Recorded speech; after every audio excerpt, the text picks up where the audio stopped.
નમસ્તે બાળકો, આજે આપણે ધોરણ 3 વિષય ગુજરાતીમાં આપણે ગ્રાફેલ બુકમાંથી પાઠ 13 નો ન જોઈતી શિખામણ એ આજે ભણશું. તો ન જોઈતી શિખામણ એટલે કે કોઈને શિખામણ જોતી ન હોય અને આપીએ એના વિશેની વાત છે.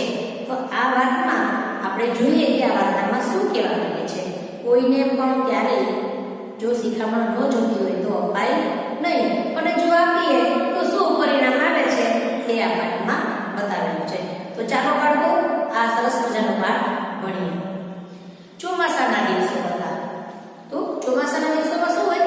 વરસાદ આવે ને, તો વરસાદ આવતો હતો, કોઈ બહાર ફરકતું ન હતું, કે ખૂબ જ વરસાદ આવતો હતો અને કોઈ પણ દેખાતું ન હતું, ફરકતું ન હતું એટલે કે દેખાતું ન હતું. પક્ષીઓ માળામાં લપાઈને બેઠા હતા. એક વાંદરો એક ઝાડની ડાળી પર ઠૂંઠવાતો બેઠેલો. બધા પક્ષીઓ છે એ પોતપોતાના માળામાં ભરાઈ ગયા, કેમ કે વરસાદ આવે તો ભીંજાઈ જાય એટલે સૌ પોતપોતાના માળામાં બેસી ગયા. પણ વાંદરાનું તો ઘર હતું નહીં એટલે એ ડાળી પર ભીનો થતો હતો, ભીંજાતો હતો અને ઠૂંઠવાતો હતો. ઠૂંઠવાતો એટલે ઠંડી લાગી હતી. પાણીના હિસાબે જે વરસાદનું પાણી એને શરીર નડતું હતું એટલે ઠૂંઠવાતો હતો અને બેઠેલો હતો. બિચારો થરથર ધ્રુજે, ઠંડી લાગે એટલે તો ધ્રુજવા લાગ્યો ને એના દાંત પણ કકડે, એટલે કે દાંત છે ને એનો અવાજ આવવા માંડ્યો. કટકટ અવાજ આવે એવી રીતે દાંત છે એના કકડવા લાગ્યા. વાંદરો જે ડાળ પર બેઠો હતો એની ઉપરી ડાળે સુગરીનો માળો હતો. જ્યાં વાંદરો બેઠો હતો ને જે ડાળ ઉપર સુગરીનો માળો હતો, તો સુગરી આ બધું જોતી હતી. તેમાં સુગરી બેઠેલી પણ હતી, માળામાં સુગરી બેઠી હતી. વાંદરાના કડકડતા દાંતનો અવાજ સુગરીએ સાંભળ્યો. તો ત્યારે તે ઉપર બેઠી હતી પોતાના માળામાં, એટલે ચોખ્ખો અવાજ તેમને સંભળાતો હતો. જે વાંદરો છે એને ઠંડી લાગતી હતી એટલે એના દાંત છે એ કકડતા હતા, એનો અવાજ એમને સંભળાયો. એટલે તેને બહાર ડોકિયું કર્યું. ડોકિયું કર્યું એટલે જોયું, બહાર જોયું. વાંદરાને થરથર ધ્રુજતો જોયો. વાંદરા ઉપર સુગરીને દયા આવી. આવી રીતે ઠંડીમાં ઠૂંઠવાતો જોઈને સુગરીને બિચારીને તેની દયા આવી ગઈ. એટલે એ વાંદરાભાઈને કહે છે, વાંદરાભાઈ બહુ પલળી ગયા છો. વાંદરાભાઈ તમે તો બહુ પલળી ગયા છો. વરસાદ ન હોય તે વખતે એક ઘર બનાવી લેતા હો તો. સુગરી બોલી કે તમે ઘર નથી એટલે તમે પલળી ગયા છો. જ્યારે વરસાદ ન હોય ત્યારે એક ઘર બનાવી લેતા હો તો તમે આમ પલળો નહીં. વાંદરાભાઈ તો ખીજાઈ ગયા અને શું બોલ્યા? ચૂપ બેસ, તારી શિખામણ મારે નથી જોઈતી. વાંદરાએ ગુસ્સામાં કહ્યું, કારણ કે એને તો કાંઈ ઘર હતું જ નહીં એટલે પોતાને કોઈ શિખામણ આપી એને ગમી નહીં. એટલે ગુસ્સામાં તેને કહી દીધું કે ચૂપ બેસી જા, તારી શિખામણની મારે જરૂર નથી. પણ વાંદરાભાઈ તમારે તો માણસની જેમ બે હાથ છે. હે, પક્ષીઓને તો હાથ હોતા નથી પણ વાંદરાને તો બે હાથ, બે પગ બધું છે. તો તમારે તો માણસની જેમ બે હાથ છે. તો પણ શું ગુસ્સામાં પાછો કે છે? એકવાર કહ્યું ને તારી શિખામણ તારી પાસે જ રાખ. પાછો ગુસ્સામાં આવી ગયો આટલું કીધું તોય. વાંદરાભાઈ તમારા જેવા મારે પણ હાથ હોત તો. સુગરીને તો વિચાર આવી ગયો કે તમારી જેમ જો મારે હાથ હોય ને તો આનાથી પણ સરસ માળો બનાવો. વાંદરો બરાબર નોખી જાય. હવે તો એને ગુસ્સો ચરમસીમાએ પહોંચી ગયો, ખૂબ જ ક્રોધિત થઈ ગયો. તે બોલ્યો, કહું છું ચૂપ બેસ, હવે જો બોલીશ તો તારી જીભ ખેંચી કાઢીશ. કેટલો બધો ગુસ્સો છે. આવો ગુસ્સો બાળકો ક્યારેય કરવાનો નહીં. તમારા સારા માટે કોઈ કહેતા હોય ત્યારે આપણે ગુસ્સે થવાનું નહીં. પણ અહીં તો વાંદરાભાઈ એ તો ગુસ્સામાં આવી ગયા અને બોલવા જ લાગ્યા. સુગરીએ શિખામણ આપવાનું ચાલુ જ રાખ્યું. બીજી બાજુ સુગરી છે એ પણ પોતાની આદત છોડતી નથી. એકવાર કોઈ ના પાડે તો પછી આપણે બીજી વાર શિખામણ દેવાય નહીં. જેને જરૂરિયાત ન હોય એને આપણે કાંઈ પણ શિખામણ દેવાતી નથી.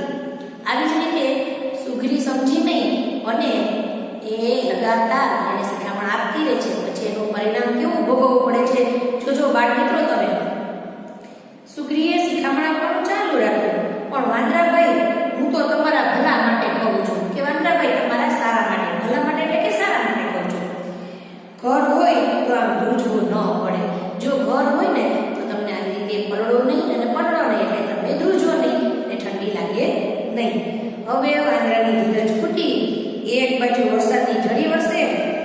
બીજી બાજુ સુગ્રીની શિખામણ, એક તો એ ઠંડીમાં ઠૂઠવાતો હતો, ઠંડીના કારણે એનો ગુસ્સો હતો, એ દુઃખ હતું, અને ઉપરથી સુગ્રી છે એની જોડી એટલે કે એના શિખામણનો ધોધ ચાલુ હતો, એટલે એને ગમતું નહોતું. એનો મિજાજ ગયો, એટલે કે એનો ગુસ્સો છે એ વધી ગયો. તું બોલવાનું બંધ નહીં કરે, ખરું ને? તને કીધું છે છતાં તું બોલવાનું બંધ નહીં કરે, એવું કે છે કે તું હવે બોલવાનું બંધ કરે એવું લાગતું નથી. એમ કહેતા વાંદરો કૂદ્યો, જે ડાળી પર બેઠો હતો ને ત્યાંથી ગુસ્સામાં કૂદ્યો. તેણે ગુસ્સામાં આવીને સુગ્રીનો રટકતો માળો પકડ્યો, ખેંચ્યો અને ફેંદી નાખ્યો. એનું ઘર છે એ સુગ્રીનું તોડી નાખ્યું. જો કોઈને શિખામણ દેવા જવી હોય ને તો પણ સારા માણસો હોય ને એને શિખામણ દેવાય. જે ક્રોધી માણસો હોય, બુદ્ધિ વગરના હોય, એને ગમે તેટલી શિખામણ આપણે આપીએ તો એ આપણું નુકસાન કરે, એ પોતાનું ભલું ઈચ્છે નહીં, સામે આપણે નુકસાન કરે. એટલે સમજી વિચારીને શિખામણ પણ આપવી જોઈએ. સુગ્રી તો જીવ બચાવવા ઝટપટ ઉડી ગઈ અને ઝાડની ગટામાં ભરાઈ ગઈ. જો એ પોતાનો જીવ બચાવ્યો ન હોય તો એને પણ એ ઈજા પહોંચાડે. તો આ શિખામણ દેવાની એને આ સજા મળી. સુગ્રીને હવે સમજાયું, ન જોઈતી શિખામણ કોઈને ન અપાય, કોઈ અપાય નહીં. ન જોઈતી શિખામણ કોઈને અપાય નહીં. જેને શિખામણ લેવી જ ન હોય એવા લોકોને ક્યારેય પણ શિખામણ આપવાનું આપણે મૂર્ખામી કરવાની નહીં. ડાયા અને સારા માણસો હોય, જેને જરૂરિયાત હોય તેને જ શિખામણ આપવી. આવી રીતે આ સરસ મજાના પાઠમાં આપણે શીખવે છે કે માણસોને જ્યારે શિખામણ જોઈતી ન હોય ત્યારે આપવી નહીં. તો સરસ મજાનો પાઠ સુગ્રી અને વાંદરાનો ન જોઈતી શિખામણ તમને સરસ ઉદાહરણ રૂપે સુગ્રીનું ઉદાહરણ આપેલું છે અને વાંદરાભાઈનું પણ આપેલું છે, તો સરસ સમજાઈ ગયું હશે. બરાબર. હવે પછી એના અઘરા શબ્દો આપણે જોઈએ તો વરસાદ, પક્ષી, બિચારો, ધ્રુજે, સુગ્રી, ડોક્યું, શિખામણ, ખીજાયો, ધીરજ, મિજાજ, કૂદ્યો, ખેંચ્યો. આ આપણા અઘરા શબ્દો. હવે પછી આપણે તેમના શબ્દાર્થ જોઈએ તો શબ્દાર્થમાં પહેલો શબ્દ છે શિખામણ, એટલે કે એડવાઇસ. પછી માળો એટલે કે નેસ્ટ, ધ્રુજવું શિવ, ડોક્યું કર્યું ટીપેડ, ધીરજ પેશન્સ, ઘર એટલે કે હાઉસ, મિજાજ એટલે ટેમ્પર, જીવ એટલે કે ટંગ, ખેંચવું એટલે કે પુલ. અહીં આપણે શબ્દાર્થ પૂરા કર્યા. બાળકો, હવે આપણે આ પાઠનું સ્વાધ્યાય જોઈએ. તો તેમાં આપણે પ્રશ્નોના જવાબ છે એ પહેલાં જોશું. તો પહેલો પ્રશ્ન છે, વાંદરો ક્યાં બેઠો હતો? તો આપણે બધાને ખબર છે ને, પાઠમાં આવેલું છે કે વાંદરો ડાળની ઝાડી પર બેઠો હતો. વાંદરો ડાળની ઝાડી પર બેઠો હતો. બીજો પ્રશ્ન છે, સુગ્રી ક્યાં બેઠી હતી? તો સુગ્રી તેના માળામાં બેઠી હતી. સુગ્રી તેના માળામાં બેઠી હતી. તેના પછીનો પ્રશ્ન છે કે વાંદરાને શિખામણ કોણે આપી? તો કોણે આપી હતી? વાંદરાને સુગ્રીએ શિખામણ આપી.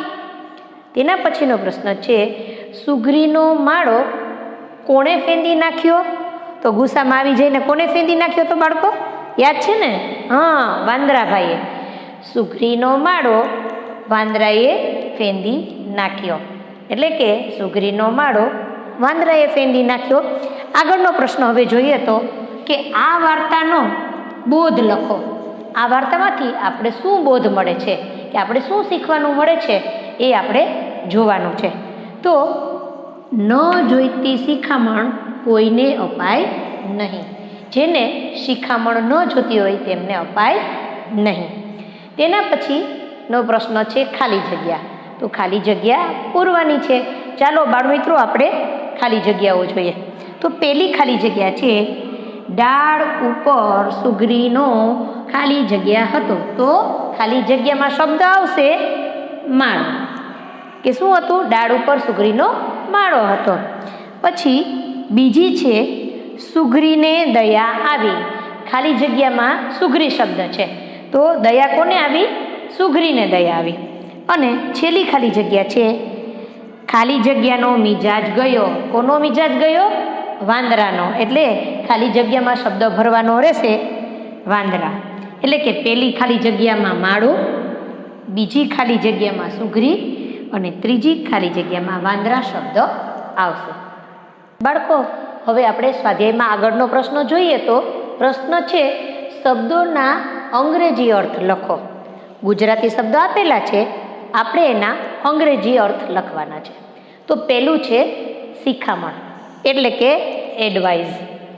પછી માળો એટલે કે નેસ્ટ, ધીરજ એટલે પેશન્સ, જીભ એટલે કે ટંગ. બરાબર? શિખામણ, એડવાઇઝ, માળો, નેસ્ટ, ધીરજ, પેશન્સ, જીભ, ટંગ. હવે આગળ જોઈએ કે નીચેના જેવા બીજા શબ્દો લખો. તો જે શબ્દો આપેલા છે એના જેવા આપણે બીજા લખવાના છે. તો એમાં થરથર, કડકડ, તો આપણે લખશું થનથન, તડતડ, બળબડ. જે શબ્દો છે તેના જેવા શબ્દો છે આપણે બીજા પણ લખી શકીએ. તમને જો કોઈ પણ શબ્દ બીજા આવડતા હોય તો પણ તમે આમાં વધારી શકો. અહીં આપણો જે પાઠ છે એમાં છેલ્લે આપણે ચિત્ર દોરવાનું કીધું છે. તો તમે તમારી રીતે તમે ચિત્ર દોરી શકો છો. સરસ મજાનું તમે ચિત્ર દોરી અને અહીં આપણો પાઠ આ ન જોઈતી શિખામણ પાઠ 13મો પૂરો થાય છે. હવે બાળકો, આપણે ગ્રાફેલ્કો બુકમાંથી પેજ નંબર 60 ઉપર 60 એમાં 22મો પાઠ છે અંગ્રેજી મહિના. જેવી રીતે ગુજરાતી મહિનાઓ છે તેવી જ રીતે અંગ્રેજી મહિના, તેના વિશે શીખશું. આપણે બંને મહિનાની જાણકારી હોવી જોઈએ, કારણ કે આપણે ભારતમાં રહીએ છીએ તો આપણે ગુજરાતી મહિના પણ આવડવા જોઈએ અને અંગ્રેજી મહિના પણ આવડવા જોઈએ. તો આપણે જોઈએ અહીં જાન્યુઆરી, ફેબ્રુઆરી, માર્ચ, એપ્રિલ, મે, જૂન, જુલાઈ, ઓગસ્ટ, સપ્ટેમ્બર, ઓક્ટોબર, નવેમ્બર અને ડિસેમ્બર. આ આપણે ગુજરાતીમાં બોલી શકીએ છીએ. છે અંગ્રેજી મહિનાના નામ. હવે આપણે એના સ્પેલિંગ પ્રમાણે જો બોલવા હોય તો એ પણ આપણે આપેલા હોય, તો એ પણ આપણે આવડવા જોઈએ. અને આપણે ગુજરાતી મહિના કહીએ તો આપણે કારતક, માગસર, પોષ, મહા, ફાગણ, ચૈત્ર, વૈશાખ, જેઠ, અષાઢ, શ્રાવણ, ભાદરવો અને આસો, આ આપણા ગુજરાતી મહિનાના નામ છે. પણ અહીં આપણે અંગ્રેજી મહિનાના નામ લીધેલા છે, તો આપણે અંગ્રેજી મહિનાની જાણકારી આપણે હોવી જોઈએ. તો તમારા પાઠ્યપુસ્તકમાં તમને સરસ મજાના અક્ષરે જે શબ્દો આપેલા છે, તો તમારે સામે એ જ સરસ મજાના જોઈને શબ્દો છે એ મહિનાના નામ તમારે લખી લેવાના છે. બરાબર? સરસ મજાના અક્ષરથી લખવાના છે. તેના પછી આપણે નીચે આપેલા છે જોડકા જોડો. તો આપણે અહીં જોશું કે બે તરફ આપણે અંગ્રેજીમાં અને ગુજરાતીમાં નામ આપેલા છે, એને આપણે જોડવાના રહેશે. એટલે કે એકબીજાને આપણે અંગ્રેજી અને ગુજરાતી મહિનાને એકસાથે જોડવાના રહેશે. તો પહેલું છે જાન્યુઆરી.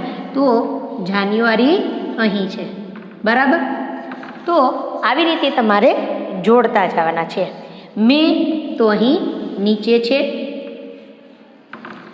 હવે પછી એપ્રિલ, તો એપ્રિલ આપણે અહીં ઉપર છે.